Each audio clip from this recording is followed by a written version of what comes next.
Today, August 6, is the Transfiguration of the Lord.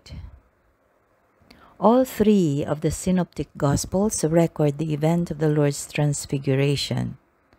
Just prior to the Transfiguration, all three Gospels also record Jesus' trip to Caesarea Philippi with his disciples, located about 30 miles north of the Sea of Galilee. Caesarea Philippi was a primarily pagan Greek town occupied by the Romans.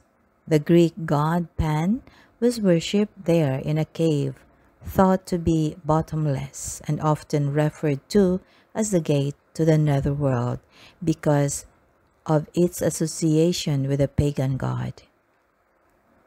It was there that Jesus asked his disciples who they thought he was. Peter declared, "You are the Messiah, the Son of the living God." Jesus then blessed Peter and announced his intent to build his church upon Peter, declaring that the gates of the netherworld shall not prevail against it.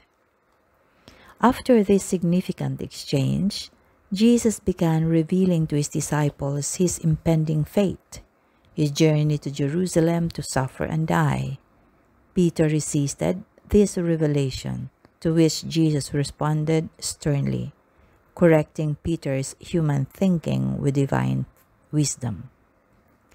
This is the context of the Feast of the Transfiguration we celebrate today. First, Jesus proclaimed the triumph of his church over evil.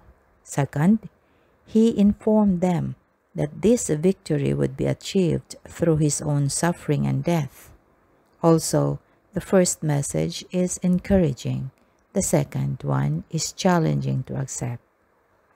According to the Gospels, Jesus allowed his disciples about a week to grapple with these teachings, a period that must have been tough for them.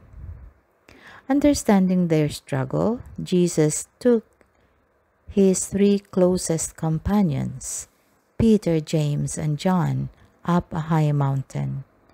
There, he was transfigured before them, radiant, radiating pure white light, conversing with Moses and Elijah, and being affirmed in his identity by the Father. This event was likely meant to reinforce his disciples' faith after a week of pondering Jesus' foretold suffering and death, along with his exhortation that they must follow him. The Transfiguration affirmed Jesus' divinity and his relationship with the revered figures of Moses and Elijah. Furthermore, the Father in heaven confirmed Jesus as his divine Son, with whom he was well pleased.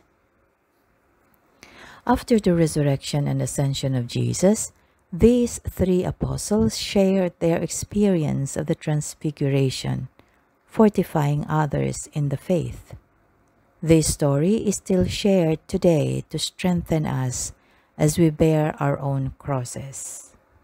The Feast of the Transfiguration is strategically placed 40 days before the Feast of the Triumph of the Cross.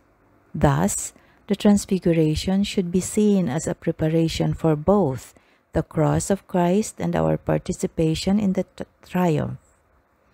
According to the Gospel, we are called to take up our crosses and follow Jesus for the glory of the Father, the fulfillment of his will, and the good of the Church, which will always prevail against the gates of heaven.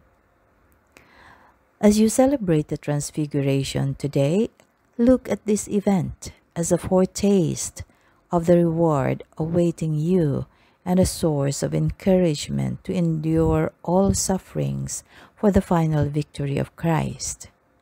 The Christian life, as stated by Jesus himself, is about suffering and dying out of love and with unwavering hope.